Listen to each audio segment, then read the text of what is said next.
I'm going to do a look now that's all about contouring. It's a massive trend at the moment. We've seen it season after season all over the runways. I kind of think it's like a 90s look, but because of the modern textures of makeup now, it's kind of brought it bang up to date. I've started with the foundation using the Urban Decay optical blurring brush. I'm using the Naked foundation because I want just a really sheer, healthy look to the skin to start off with. I'm applying a bit of Urban Decay's primer to the lid, just so when I do the eyes, it will last. I don't have to put too much on the eyes, the eyeshadow will grab to it and give me a really good density, and then it won't crease. Once I finish the foundation and any concealer, I'm going to now powder, and I'm going to use a colourless powder, buff it into the skin. Because I'm using powders for sculpting, I would powder at this point. If I was using a cream for sculpting, which you can do with a darker foundation, you do that before you powdered. But I'm using powder, so I'll powder first, just so the product I use doesn't grab onto any oil in the skin. I'm going to use the Naked Basics palette. You know what, neutral colours, nothing with too much shine in it. So if you wanted to create a socket, if you look in the mirror and just open your eyes until you see the crease start to form, and then you put the colour in the crease. The theory with contouring is whatever's darker will push back and whatever's lighter will bring forward.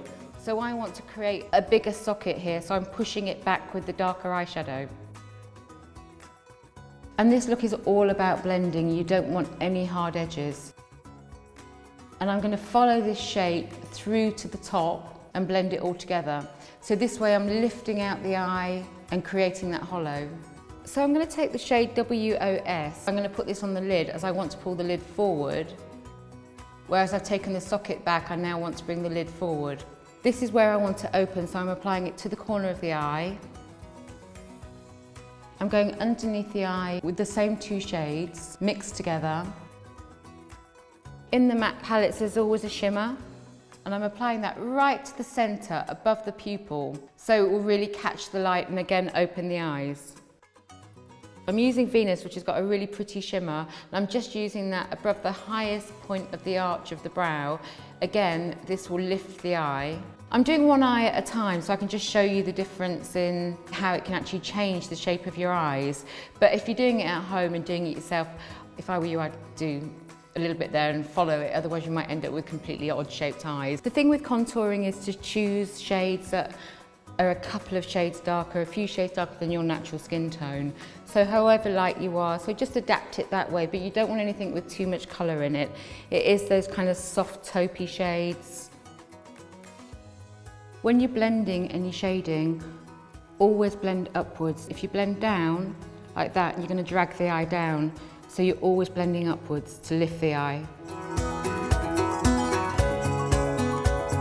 Because I'm using powder to contour, I just want to remove any oil on the skin. So I'm just taking the pressed powder. I'm not wiping, I'm just blotting, so you don't move the foundation. So I'm going to use this beautiful shade here. You want to create a hollow where the cheekbone is. If you suck your kind of cheeks into the mirror and you can see the hollow, but it's normally mid-ear to mid-mouth.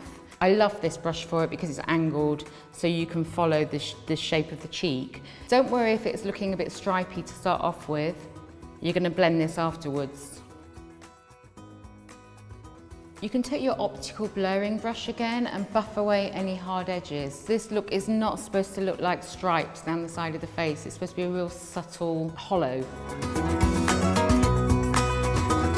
The good thing about shading is you can actually strengthen your jawline by applying along the jawline and blending underneath. You can slim down the face using it. You can shorten a nose by applying it just underneath the tip of the nose. You can shape the face. We all want the perfect oval shape. You can shape the face by applying some at the temple, just to create that gorgeous and bring out the centre of the face.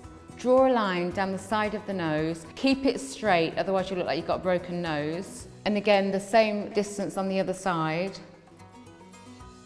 Again, you would blend away any hard edges. Now you're going to bring everything else forward with the highlighter. And this is where you can have a shimmer. Highlighter should just be at the top of the cheekbone. If you go too far in here, you'll look oily, and you know, we're always trying to get rid of the oil on the T-zone, so you want to keep it just on the top of the cheekbone.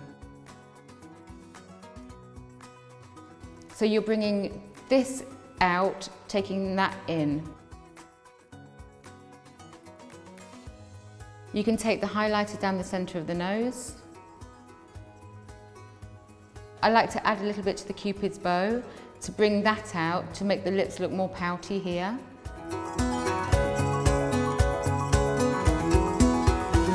So as this look is all about enhancing what we've got and cheating a little bit, I thought I'd just show you how to cheat your lips as well to make them look a little bit fuller.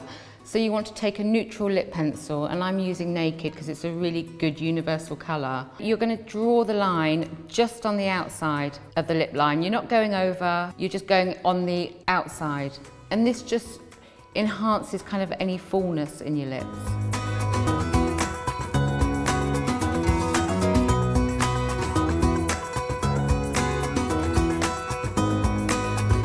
If you do want to do the mascara, wipe the wand so you've got a really small amount and just lift. I'm actually just going to apply it to the roots of the top lashes now. I'm not taking it all the way through, so I'm just pressing it really at the root, which will just give a bit of definition but won't look too full. So it just gives it a really soft, pretty mascaraed look, and I wouldn't apply any to the underneath. I'm just going to finish off with grooming the eyebrows, just to complete the look.